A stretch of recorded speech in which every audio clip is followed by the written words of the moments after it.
evening. Welcome to Film Forum, Atlanta's best talk show about movies, I should say. I'm Steve Markos with me, Aron Siegel. We got another great show tonight. We have a great show, Steve. And we're running a little bit behind time, so we're going to speed things up. What are we going to review tonight? Well, tonight, Steve, we have got Jimmy Hollywood. We also have The Paper. All right, sounds like two winners. And our Critics' Choice will be our favorite underdog films. And right after that, we'll have a special guest. Who's going to be on tonight, Aron? Well, tonight, Steve, we have Angie Riserbato. She is an art director and construction coordinator from Satori Limited. All right, sounds like a winner. You need to stay tuned. Let's get going with our films. What do you want to start with? Well, real quick, Steve, I'm going to start with The Paper. All right, go ahead. The Paper covers 24 hours in the life of Henry Hackett, who is the Metro City editor of The Sun in New York City. Michael Keaton stars as Henry Hackett. Marissa Tomei stars as his very pregnant wife. We have Robert Duvall and Glenn Close and a number of other stars in the cast. And it just basically covers 24 hours in the day of the city editor. What we have now here is a scene from The Paper with Michael Keaton. No, the Sedona thing. I got something for you. You did go to the Justice Department. Oh, Marty, this really ticks me off. What do you got? I saw the investor list. I'm reading it. It's just your average bunch of Wall Street schmoes, trusts and stuff, names I don't recognize. I'm thinking this goes nowhere, and then all of a sudden, pow! Pal? Hold on. Hang in there, Carmen. Yeah, so, pal? Sedona Savings, single largest investor, who alone lost over $5 million. E&R Interstate Trucking. Nicholas D'Onofrio, proprietor. What are you telling me? These banker schmucks lost $5 million of the mob's money? Dumb fellas, huh? Unwise guys. Oh, hon, you are so good. You are so good. Oh, I love you. I love you. This is great. Do you know how good you are at this? I mean, you drive me crazy when you're like this. Or what are you wearing?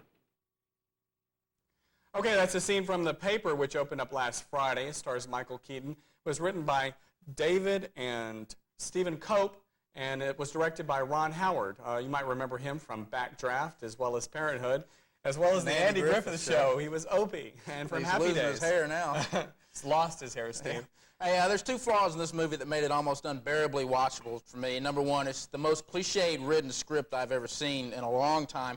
I mean, I'm sick and tired of movies that open with a guy walking into his office. The camera follows him. He walks from one end of the office to the other with every secretary saying, "Hi, Mr. So-and-so, hi, Mr. So-and-so," and he's got a witty comment for everyone. I mean, for once, I'd like to see a movie open with a guy that just comes in, nobody says anything to him, and he goes and works. The dialogue in this movie made me sick. I mean, everybody in this movie is witty. Everybody's got a cute comment. Every word out of everybody's mouth is perfect. Every comeback to every smart comment is perfect. Steve, it has to be watchable for most of the public. It has to be witty. It has to be funny. It has to be enjoyable for everyone else out there.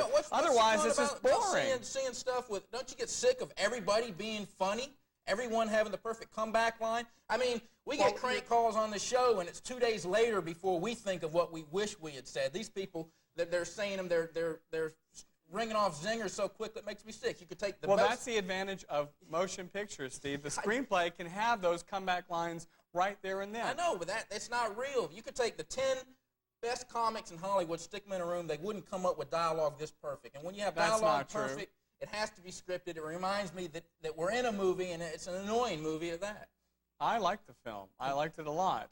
What did you like about it? What did I like about it? I haven't even gotten to my second flaw. Well, you go ahead and tell us your second flaw first, and then I'll tell you what I liked about it. My second flaw is Ron Howard somehow feels that he has to develop personality traits by giving people, or develop characters by giving people personality traits that are more important than the movie. I mean, a personality trait is somebody that picks their nose or drives fast or some quirky little thing like that, not prostate cancer, not an estranged daughter. I mean, those are material for another movie. They make entire movies about cancer. Michael Keaton ought to know that. He was in one. They make movies about estranged daughters and wives who have pregnancy problems. Steve, that was an Angie. But Steve, there are plenty of problems that newspaper people have as well. I know that, but these are important problems. The classic problems were the problems that the guy had when he was the guy had with the orthopedic chair and several other health problems that the guy had.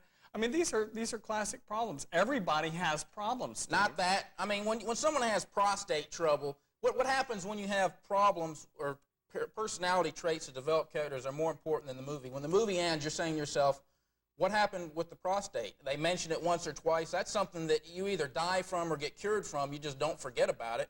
What happened to the estranged daughter? Why did they even bring that into the plot? Why did they develop it? I mean, I question whether Ron Howard knew he was directing a 2-hour movie about a newspaper, because he could have taken any one of these little subplots, developed them, and made another movie about it. Well, maybe we're going to see a sequel. He did the same thing in Backdraft as well, if you remember. Okay. Everyone went to Backdraft for these the special effects and the story, but he has to throw in the stupid ex-wife, ex-girlfriend. Nobody cares about it. It's excess baggage. He has to realize what's excess baggage and what's important. And truthfully, in this movie, if he cut out the excess baggage and the annoying dialogue, there might not be much of a movie left. Well, I enjoyed it. I thought it was enjoyable. It was digestible. It was humorous. There were a lot of funny scenes in the film, and it was, you know, it's not really what goes on in a newspaper, but it was funny. It was enjoyable. I think it should have been about what goes on in the newspaper. What are you going to give this film? I'm going to go with a half star on this. I'm going to give this film 3.5 stars. All right, so we're coming out with 2 stars. That's on our 4-star system. That's about average. And we have a caller. Caller, you're on the air. Hello, caller. Caller, are you there?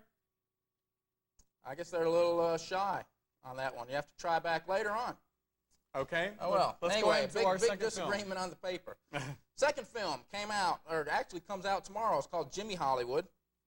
Joe Pesci stars as Jimmy Alta, an out-of-work actor who is fed up with crime in his community, and after his car radio gets stolen, him and his dim-witted partner William, who's played by Christian Slater, decide to take matters in their own hand and go out and catch criminals. They make videotapes of their so-called citizen's arrest, and when the TV news gets a hold of one, they find themselves rocketed to fame as leaders of a very secretive vigilante group called the SOS.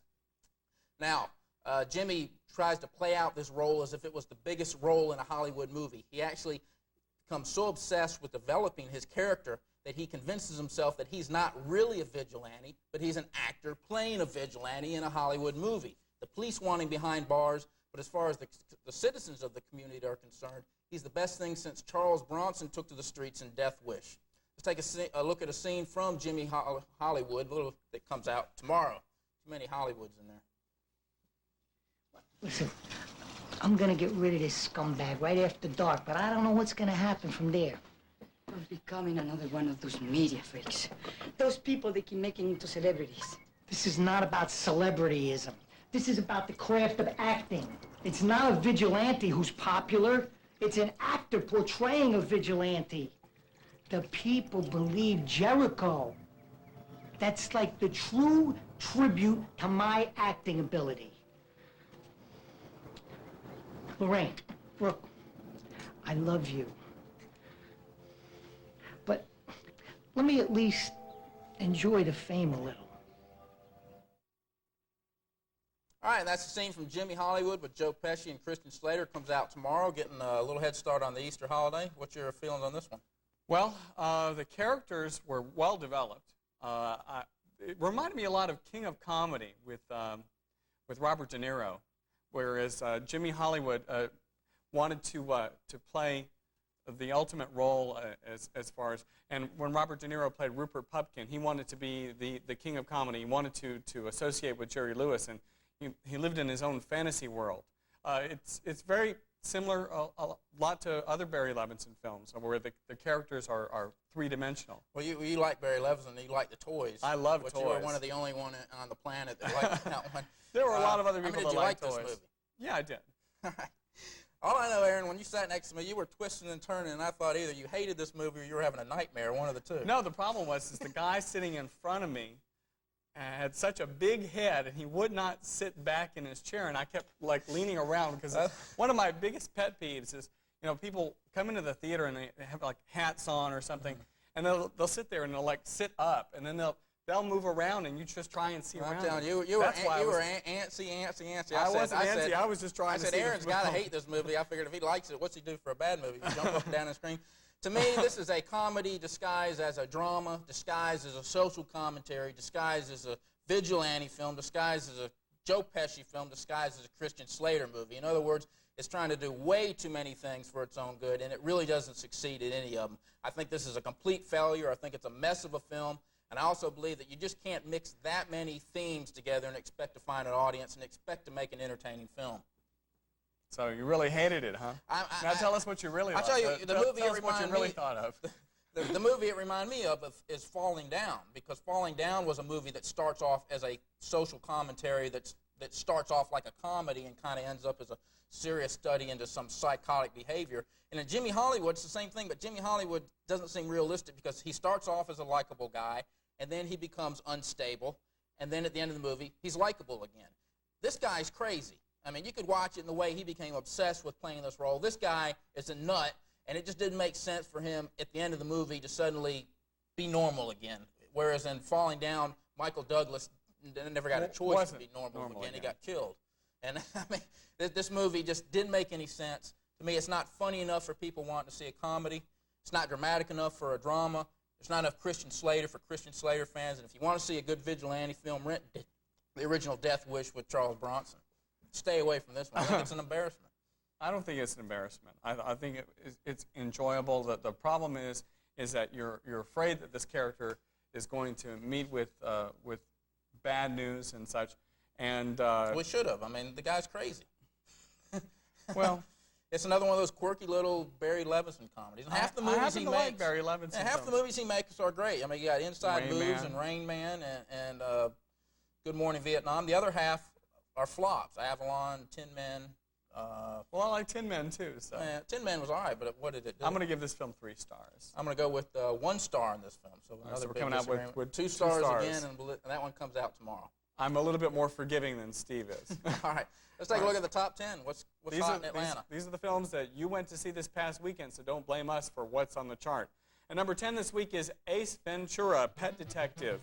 It falls 2 notches from number 8. It's the 8th week in the top 10. At number 9 this week is Monkey Trouble with Harvey Keitel. Takes the biggest plunge this week, 5 places to end up at number 9. And number 8 is 8 Seconds with Luke Perry and Stephen Baldwin. Falls from number 6. And nationally, that movie hasn't been in the top 10 for I don't know how long. I guess we have a lot of rodeo fans here. Either that or Luke Perry, teeny bop girls. Probably. Number 7 this week is Shirley MacLaine and Nicolas Cage in Guarding Tess. Was number 3 last week, now at number 7. Falling all the way from number 2 this week to number 6 is Lightning Jack with Paul Hogan and Cuba Gooding Jr. This is Crocodile Dundee out west. But prepare to be West.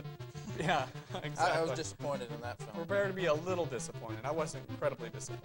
Number 5 this week, after taking 7 Academy Awards, including Best Picture and Best Director, Schindler's List, remaining at number 5. Number 4 this week is The Paper, a film which we just reviewed, debuting at number 4. Number 3 this week is the third in the Naked Gun series, Naked Gun 33 and a Third, The Final Insult, knocked out of the top spot after only 1 week. Debuting at number 2 this week is Above the Rim. And the number 1 film, the highest debuting film this week, is The Mighty Ducks D2. I saw that Sequel. one. I saw the original. The original is a lot better because it was more geared for adults as well as kids. This Mighty Ducks 2 is kids only. It makes a mockery out of the game of hockey. I play hockey, and it's more like the Harlem Globetrotters on ice. It's not real, whereas the original one was good hockey action and more of a serious movie. This one's kind of for kids. So how many pucks would you give this film, Steve? I'd give that one 1 puck. Okay. Kids loved it though. They'll be cheering and everything. No longer in the top 10. You got The Ref. It got as high as number 4, lasted 2 weeks. On Deadly Ground got as high as number 2, lasted 5 weeks. And Sugar Hill got as high as number 1, lasted 4 weeks. And nationally, in place of Ace Ventura in 8 Seconds, Mrs. Doubtfire and Philadelphia are still in the top 10. Both taking Academy Awards. Yes. Philadelphia for Tom Hanks' Best Actor and Best Song, which Bruce Springsteen, and Mrs. Doubtfire for Best Makeup. Best makeup. All right, let's get on with our Critics' Choice. Like I said, this week we have our favorite, what do we got? Our favorite underdog films. movies. What are your 3 favorites, Aaron? My 3 favorite underdog films. Well, my 3rd favorite came out in 1989 and was directed by David S. Ward, the same director that directed The Program, as well as the sequel, Major League. It stars Tom Berenger, Charlie Sheen, and Corbin Burnson, and a cast of others. Wesley Snipes was in this film. It's about a baseball team, the Cleveland Indians, who are just taken over by a new owner, and the owner wants to move the team to Miami, and the only way that she can do that is if the team finishes dead last. Well, what she does is she signs the worst players possible for this baseball team. and ends up, the team actually shows improvement, and they end up winning the pennant. My number 2 film came out in 1976, directed by Michael Ritchie, The Bad News Bears, starring Walter Matthau and Tatum O'Neal. Walter Matthau is the coach of a Little League baseball team that is just a bunch of losers. And Walter Matthau convinces Tatum O'Neal to be the pitcher, since she's got a great right arm, and convinces Jackie Earle Haley to be the outfielder and one of the hitters on the team. The team ends up in the playoffs for the Little League. And my number 1 underdog film came out in 1976 as well, directed by John G. Avildsen. It's Rocky. It stars Sylvester Stallone and won Academy Awards for Best Picture, Best Director, and Best Editing. Those are my 3 favorites, Steve. All right, my third favorite came out in 1986, called Hoosiers. Gene Hackman stars as basketball coach Norman Dale, whose controversial past leads him to a last-chance coaching position in a small Indiana town. He's saddled with the chore of running a team that barely has enough players, and on top of that, he finds himself at odds with the town residents who don't like his coaching methods. He teams up with Shooter, who's the town drunk, played by Dennis Hopper, and together, Dale and the boys find a way to win against all odds. Dennis Hopper received an Oscar nomination for his role as Shooter, which he was very surprised because all the other critics groups were giving him Oscar nominations for his role in David Lynch's Blue Velvet. He had just made his theatrical comeback from drug addiction and from alcoholism, so he was a big name in Hollywood at that time. Hoosiers also received a nomination for Best Original Musical Score. A second underdog film came out in 1992. It's called A Few Good Men. 2 Marines are accused of murder after accidentally killing a man while carrying out a Code Red, which is a military term for the harassment of a fellow soldier due to disciplinary problems. Now, Code Red serves only as a warning for the misfit soldier to clean up his act. The 2 Marines find themselves in the hands of Daniel Caffey, a young hotshot lawyer who's played by Tom Cruise. It's up to Caffey to prove that the 2 men were only following orders and that the real culprits were high-ranking military officials, men who have the power to cover up such an incident with the snap of a finger. Few Good Men received Oscar nominations for Best Picture, Film Editing, Sound, and Jack Nicholson received a supporting Oscar nomination for his role as Colonel Nathan Jessup. And the film lost out in all categories. And my favorite underdog film came out in 77. It's Star Wars. And for those of you who lived on another planet in 77, if you may remember, Luke Skywalker discovers a secret distress signal in one of his newly purchased robot units, and he then sets off to rescue the beautiful Princess Leia from the evil Darth Vader and the equally evil Empire. Tagging along are R2-D2 and C-3PO as 2 robot units, and Ben Obi-Wan Kenobi, who is one of the last surviving members of the legendary Jedi Warriors. Believe it or not, Star Wars received 10 Oscar nominations. That's only 2 less than Schindler's List. It lost out for Best Picture, Best Director, Best Original Screenplay, and Best Supporting Actor for Alec Guinness, who has played Ben Obi-Wan Kenobi. It won Art Direction, Costume, Sound, Film Editing, and Visual Effects, and also Original Musical Score, which was won by John Williams, who coincidentally won the Oscar this year for Schindler's List as well for the musical score. He's won like 4 or 5 times, and he's been nominated about 25 times. And those are my 3 favorite underdog films. Check out all these that we said if you haven't seen them. Caller, you're on the air. Hello, caller. Hello? Yes. Go ahead. Oh, I want to know, do you think that Wesley Snipes deserves an Oscar nomination for Sugar Hill? For Sugar Hill? Yes. No. Oh, all right then. Now, most of your movies that come out now, in fact, all your movies that come out before summer are almost always ignored for Academy Awards. I don't know why. But I don't think he even deserves an Oscar nomination for No, it. it's nothing outstanding, but your basic rules, if it comes out before summer, even no matter how good they are, they're not going to get a nomination. Also, opening tomorrow is Major League 2, which Wesley Snipes declined for some reason to reprise his role. We got Omar Epps in place of him. So if he's too good for that, why should he even get a nomination? All right, thanks, caller. Okay. All right. We're going to take a look at the home video releases Yeah, now. this is what's coming out on video. We have M. Butterfly, which we get 2.5 stars. M. Butterfly, that's with Jeremy Irons, Jeremy Steve. Irons. And Joy Luck Club, which got 4 stars. And I guess, Aaron, you love that one. I really did. I loved the Joy Luck Club. It was a great film. It was an Oliver Stone film, and it dealt with mothers and daughters. All right, and on pay-per-view this week, we have Hard Target, which is a Jean-Claude Van Damme movie. You know who you are if you like that one. Coneheads, which we gave 2 stars. I don't know how. You must have given that 4 stars, and I must have given it none because I couldn't stand that movie. Coneheads? I think actually that I think Randy had that in the database. I don't know. Well, anyway, Striking Distance with Bruce Willis is not as bad as everybody might think. 2.5 stars. True Romance, which I liked better the second time around. I watched on video, thought it was a great movie the second time around. Liked it first. And that's on pay-per-view this week. All right, each week on Film Forum we have a special guest. This week is no different. We have Angie Riserbato of Satori Limited. Angie is is an art director and construction coordinator. We'd like to welcome Angie to the show. Angie? Hi. Very nice having you on the show. Nice I had a question. When the Academy Awards came out for art direction, I said, I'm getting, and actually costume, I said, I'm getting sick of all the same movies winning because it seems like it's always a period romance and they just go down to some studio place and pick up all the wardrobe and there's nothing to it. Now, art direction seems to be the same. Every year it's Age of Innocence, Orlando. It's the same type movies winning. Over in Hollywood, do they actually have big studios where they can just go out and pick all these things out, or do they actually have to do any work to find all these set pieces? Well, as far as sets are concerned, they're almost always designed from scratch.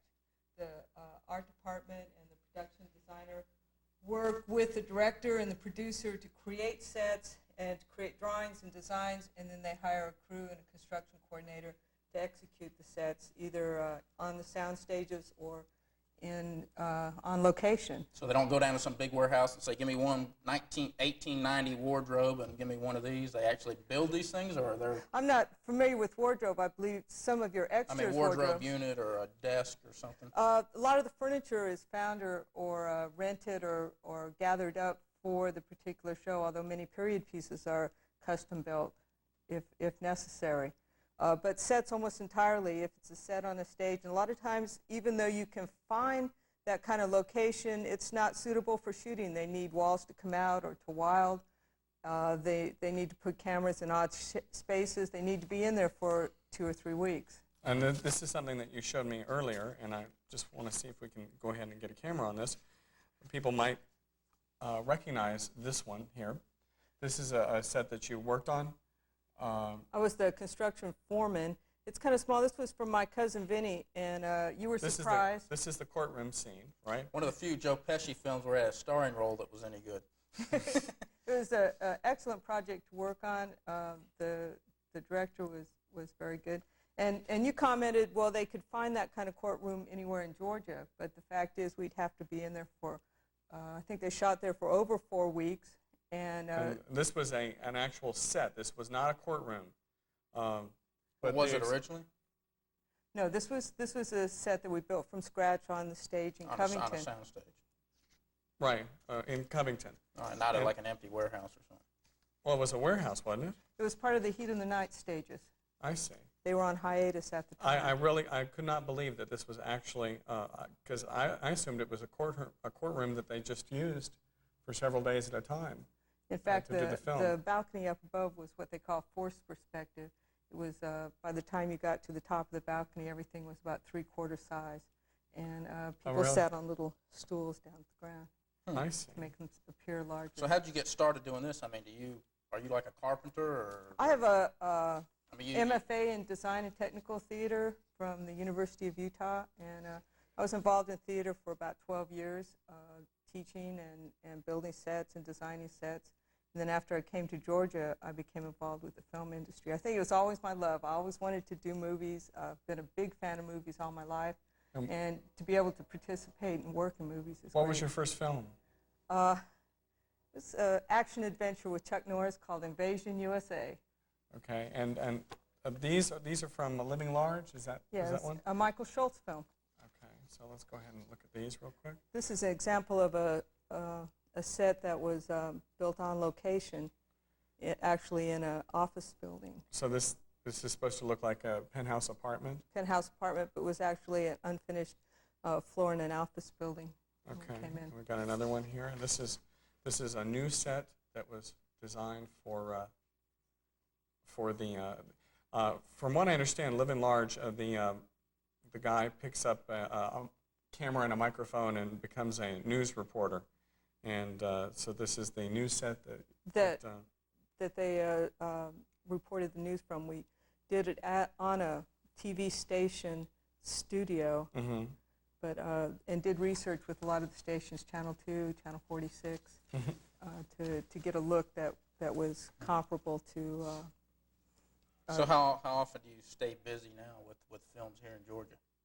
It's a little slow right now, but Or what's coming up? Any haven't heard of production anything. news that we There's get quite a the few scoop things. I wish I knew. There was a movie called Fluke that's just wrapping. Mm-hmm. Heat of the Night will be back into production, I think, in a few months. Not exactly sure. And Okay. outside of that- Angie, we're about out of time. We want to thank you for being on Film Forum this evening. Thank Okay. And be with us next week on Film Forum, next Tuesday night at 7:30, when we'll have 2 feature releases, a special guest involved in the film industry, and a special Critics' Choice. See you next Tuesday.